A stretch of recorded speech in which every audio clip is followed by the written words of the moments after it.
Hi everyone, welcome back to my channel. So today we're going to be making some Rice Krispie treats, Halloween edition, or Halloween kind of lookiness to it.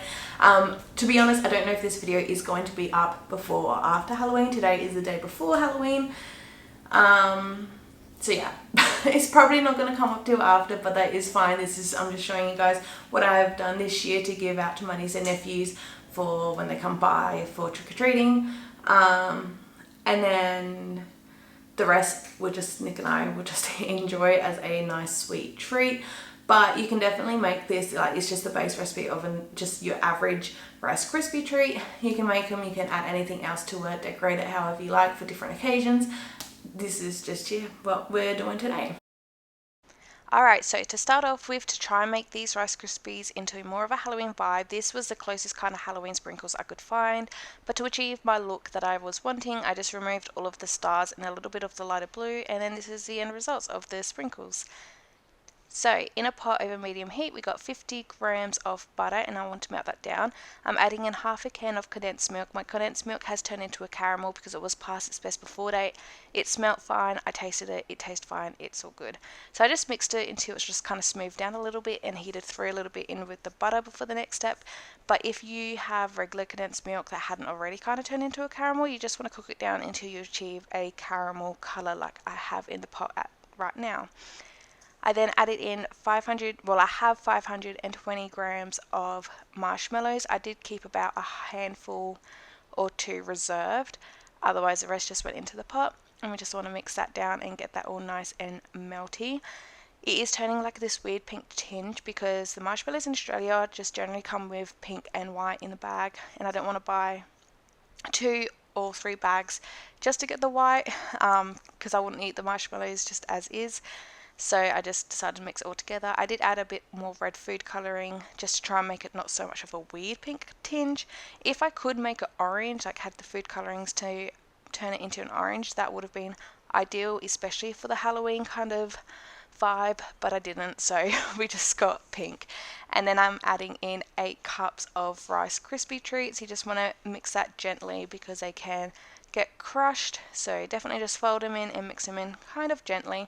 At this point I've now turned off the heat and adding in the remaining bits of marshmallow, and this is just going to give it a different texture throughout the bar, just so it's not like eating the exact same thing constantly. It just helps with different texture. So here I got just your regular average sized slice tin, which I've lined, and this tin was too small. I just made too much mixture. But I just kind of crammed it all in there, as you can see. So I did press it down quite a little bit. You want to be a little bit firm with it, but you also don't want to be too firm that you're like squishing and crushing all of the Rice Krispies. But this seemed to work out fine. It still tasted great. And then also with the sprinkles, you don't need to add sprinkles. Like I said, this is just kind of trying to give it a Halloween vibe. I also added some eyes, like candy eyes. That footage kind of disappeared. I must have not pressed record, but I did add some eyes as well, again just for the Halloween vibe. And I'm now taking a piece of baking paper just so I can use that to squish the sprinkles into the Rice Krispies without my hands getting all sticky, and it actually worked really good. And as you can see, barely anything stuck to the rice paper. So this is pretty much it. I'm going to wrap it up with plastic and we'll cut it tomorrow. Alright, so it's the next day. I'm just removing the plastic. It was just sitting out on the bench overnight. It doesn't need to go in the fridge or anything. Just not like in sunlight or whatever, but that's all fine. So it was a little tricky to get out. I just used an offset spatula. If you don't have one of these, then just a butter knife will be fine. And you want to be a little bit careful with it. It is a little bit delicate, but it's also kind of fine. Like if it molds shape, it's just easy to mold it back. And eventually it did lift out, so that was all fine. It wasn't like stuck. So I only need 3 bars. I got 2 nephews and 1 niece, and that's what we're giving it out. We don't do trick-or-treating to like strangers or anything.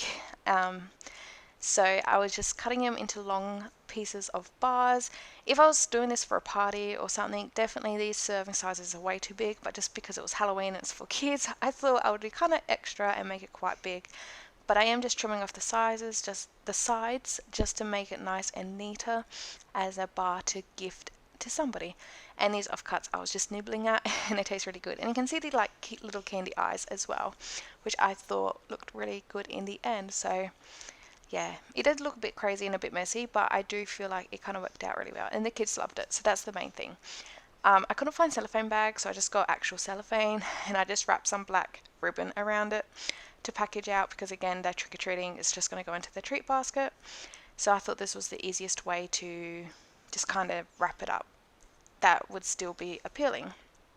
And here I just roughly chopped up the leftovers, and Nick and I had a treat this night. We didn't even finish it all, to be completely honest. It was a lot, but it was also delicious. And that is pretty much everything for this video. Thank you so much for watching, and I'll see you guys in my next video. Bye!